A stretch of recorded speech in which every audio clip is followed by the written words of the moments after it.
before I start the video, I just want to say that, I know today is April Fool's Day, but none of these videos I'm going to be making today are April Fools, because I don't do that sort of thing. I feel like this kind of channel, a channel like mine, I should not be doing that sort of thing, so this is not April Fools at all. This is completely what I felt about, the episodes, so don't think this was an April Fool's joke or anything, because, yeah, I don't do that sort of thing, because I find it silly. I really do. It takes time away from the video. For me, it takes time away from the video, and it just makes it, sillier. However, I think there are some really funny pranks out there. I'm looking forward to seeing what they're doing today, but, this is going to be my review for Bates Motel Season 2, Episode 5, The Escape Artist, and I was really looking forward to this episode, just like I was with, Episode 3. However, I think this episode was, kind of like Episode 3, where nothing that exciting happened in this episode. The difference with Episode 3 and Episode 5 is because I was into some of Episode 3. This episode just, what happened? I wasn't really into it at all. There was nothing really that I was into that much. Nothing that I was really invested in. And there's just, they have a lot of, they're doing a lot of things wrong with this show. And I'm going to tell you guys what they're doing wrong. And why Season 1 was definitely a lot stronger in terms of, like, quality and things like that. But let's just get to this episode. It starts off with, Norman is still out conscious, and Cody is trying to see if he's awake. Norman wakes up after Cody tried waking him up, and Cody tells Norman that he was found in a coffee shop zoning out. She asks if he remembers anything at all, and Norman doesn't remember anything that happened. And Cody asks if anything like this has happened to him before, and he replies it's never happened to him. And Norman asks if anyone called it. We know that's not true. We know he's had these blackouts before. But Norman asks if anyone called Norma, and he asks Cody not to tell Norma about this. And Cody tells him not to worry about it, and she tells him not to worry. So then what happens is, okay, what happened? Norman says it's something that he... Alright. So Norma then sees Cody outside. And here's where the episode... this plot, I think, was the best out of all of them. Was the Norman and Cody storyline. This was the only storyline that I really, really liked. Basically, Norma sees Cody outside smoking from her car. She's blasting her music. Definitely... Norma is not a fan of this. Norma's not into this. She doesn't like her attitude or anything. She just doesn't like Cody. And she speaks to Cody, telling her, he will be back. And Norman runs back into the house to get something. Passing his mother, he tells her about Cody, and Norma walks up to Cody, still looking unpleased. And Cody begins sarcastic instantly when Norma introduced herself. Norma asks if she can turn down her radio, and Cody says sure, but doesn't do anything about it. You can clearly see that Cody does not like Norma at all. Norman arrives and gets in the car, rushing, and Cody gets in, and they drive off. So, Norman mentions Cody meeting his mom for the first time. She said that she's a piece of work, and Cody brings up the fact that she forgot to bring money to her, with her, and Norman asks if they can swing by her place and pick it up while they can, and that's what they decide to do. So Cody and Norman arrive at her place. Cody tells him to wait in the car and go into her house, and goes into her house. And Cody enters slowly, trying to not make a sound. She ends up seeing who we think is her father on the I think that was supposed to be her father on the couch. And Norman's waiting outside for quite a while. He gets up, he looks around a bit, and Norman asks if she's okay. She says that she's fine, and then that her dad's just a dick and not to worry about it. And Cody says to forget the lumber and that they should take the money she's got to leave this place. And Norman says that's not good for him because his mother would put out an Amber Alert for him quickly. Cody wants to show Norman a place that is close by, and that's what she decides to do. So Cody, Norman mentions how alone it feels. You know, they're at a lake now, and Cody takes a beer out from her bag and hands it to Norman and gets one for her. They begin to drink and speak about her father, and Cody says that it's okay, she'll be leaving soon, and envies his relationship with his mother. You know, she wants, that might be why she doesn't like Norma, because she's kind of jealous of her and Norman. That could be the reason why she doesn't really like Norma, because she's just jealous of her, because she doesn't get that. And basically, and so yeah, she told him that, and then Cody tells Norman that she wants to hitchhike to Mexico. He says he's never met a girl like her. He mentions how he feels safe around her, and Norman wants to tell her something that he's never told anyone before. And he tells her all about the blackouts that he's been having. He's experienced all the blackouts, and he tells her that, you know, they've happened. There are a lot that have happened before, and that he didn't tell her that, but he wanted to tell her that because he's feeling very close to her. And to make matters even, you know, more bigger, you know, I didn't expect this to happen at all. Cody wanted to show Norman something. They go off running. Norman follows her. She takes Norman to a tree which has a ladder on it. Cody climbs up the ladder, you know, and it leads to a tree fort. She tells Norman to just follow her. Norman goes to the ladder, begins to climb up the tree fort, and after the ladder, there's a rope to climb up also. And Norman climbs up the rope with a bit of struggle, but he finally makes it to the top. And Cody says that she doesn't want anyone else coming up here. You know, they end up kissing, but you can see that Cody wants more than that, and they actually end up having sex, which I didn't expect to happen at all. I didn't expect them to get that close in this episode, but that definitely just changes the whole thing for Cody and Norman, because now that that's happened, you know, this is like, it's crazy. It was kind of funny is that last year's episode 5, Norman and Bradley had sex, and in this one, Norman and Cody had sex. You know, if they're gonna make that a thing now, that was definitely interesting though. And then to end the episode, now this I really liked. Norman and Norman actually have this conversation because Norman arrives late, and Norma wants to talk to him and wants him to just make good choices in his life. And Norma tells Norman that she doesn't like Cody at all because she's rude and isn't respectful around her parents. Also, smoking and tattoos don't help as well. And Norma tells Norman that there are girls who have no future, that they're born in circumstances that they can't get out of. And Norma says that there are people who can help you and people who can hurt you. And she doesn't want him to see Cody anymore. And Norman tells her that he needs to finish, the play with her. He's like, well, I'm gonna see her in the play. There's nothing you can do about that. And he says he won't spend any more time with her, but you can clearly see that he probably will. Even though he's told her no, I think he probably is gonna spend more time with her.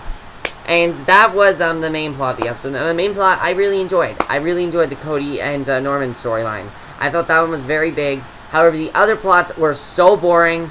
That's what made the episode so bad for me, was the other plots. I was not into them at all. Let's get to Dylan's first. So Dylan wakes up after Remo pours water on him, and Remo wants to know what he's doing here, what he's doing sleeping here. Remo tells him about the house fire last night that was an accident. We kind of find out a little bit more about that in this. And he asks him if anyone would be crazy enough to mess with Romero. And Dylan asks what they're going to do, and Remo says he's the boss and needs to decide. Norman's asking where Dylan is. Norman says that Dylan moved out. And then Romero walks into Bates Motel to speak to Norma. He tells her that his house has been torched, and Romero wants to check into a room for the meantime. And Norma wants to check into, Norma asks if he's got any special requests, and Romero replies that he only wants privacy. And Norma calls Nick Ford. The receptionist picks up and asks what she wants from Nick Ford, and Norma explains to how she met Nick during a party, and he gave her business card, just like in the 3rd episode, and also a little bit in the 4th episode last week. And she says, "Please hold." Nick picks up the phone and wants to know when they can speak about ideas. And Norma asks when they can get together. He offers her to come to his boat to speak about ideas. So then, then what happens is Nick tells Norma that to come aboard his boat, and Norma gets onto the boat carefully. Norma thanks Nick for seeing him, and she says that his boat is beautiful. Nick offers her a drink. He has a woman named Andrea to get them both something. They go both inside his boat. She wants to talk about the bypass. He wants to talk about the bypass with her, and Nick mentions how he's still in awe going at Lee before. Nick says that Norma has nothing to lose to go against him. He mentions that he can't oppose to him because he's mixed up with everything going on in town. Honestly, this whole bypass thing, I'm just done with it. I'm not into it. Norma mentions how Lee is the problem since he got on the bypass was brought up, and Nick is going to help Norma the best he can try to get rid of the bypass. Their drinks arrive, they both take a sip from the drinks, and Nick writes down a name of a man, and it's their first step. Norma thanks Nick for what he's doing, and he tells her she's a charming woman, and that it'll be a pleasure working with her. So yeah, I wasn't into this at all. So then Norma arrives at a workshop of some sort. Inside is a bearded man in a flannel shirt named Brian. Norma introduced herself saying that Nick gave her his card.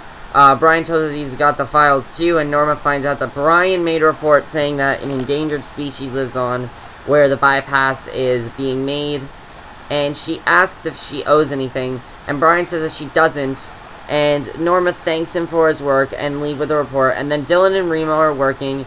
A man invites him to a Mexican restaurant. Turns out that he's only inviting Dylan and wants Remo to stay behind and work. So yeah, that's what happened. Remo goes and then punches the man who invited Dylan to Mexican cuisine. The man is named Zane, and basically, Remo beats the shit out of this guy pretty hard. I mean, that was pretty big, definitely. Even though I wasn't really into this, that was definitely big. Remo ends up winning the fight between the two of them, walks away, and then Norma delivers the documents to the city council and walks away, and then, you can see that,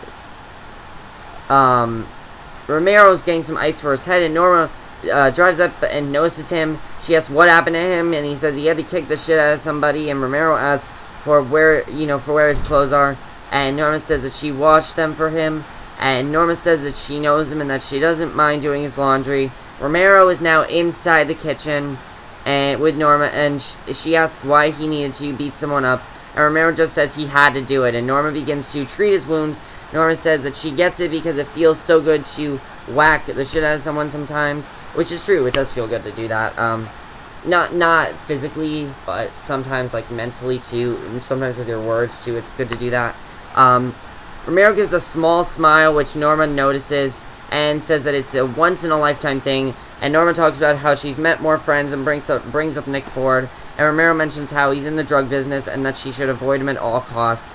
Dylan's walking for Zane at the Mexican restaurant. Zane enters the restaurant, sits down with Dylan.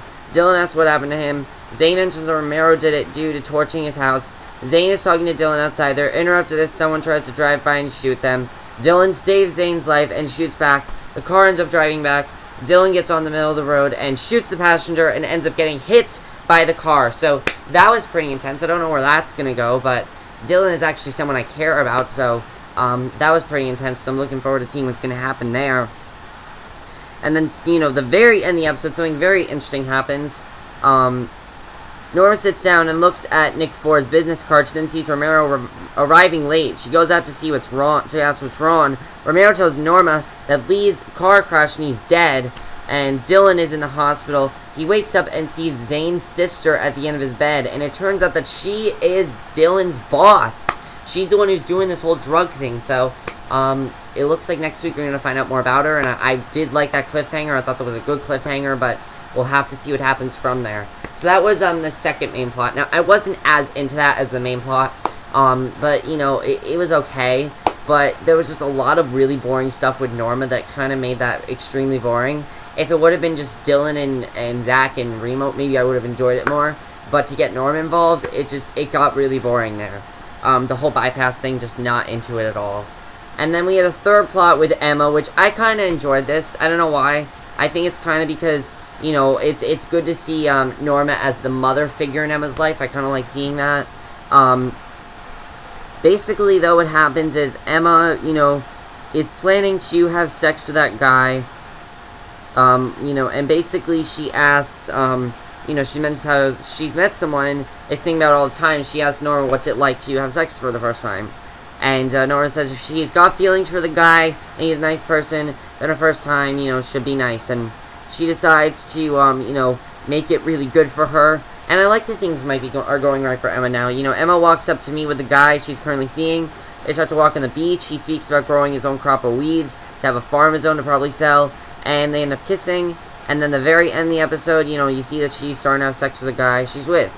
So, seems like she's doing okay. And I kind of like that for her. I'm happy for her. But that was the episode. And again, as you can see, I was not as into it. Really like the Norman and Cody stuff. I really like where that's going. Do you think Cody's a good girl for Norman? I don't know yet. Do you think that Norman should trust Cody? Do you think she should listen to Norma? What's going on with Dylan and his boss? I think that's what we're going to focus on next week. You know what's weird this year, guys? It seems like ever since episode 3, it's been good episode, amazing episode, good episode, amazing episode, good episode, amazing episode. This episode was just okay. Probably the weakest episode of the season so far. Was it an awful, awful episode? No, it was not. But it still was the weakest episode, I think, of the season so far. And maybe of the series, too, because I just was not as into this episode. But maybe you were. You know, what's going on with Dylan? I'm interested in seeing that. He got hit by that car, so what's going on with him there?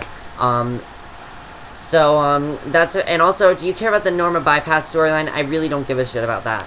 But that's it for my review. I hope you enjoyed, and I'll see you guys in my next video, which will be my review for Glee. So, see you then. Bye.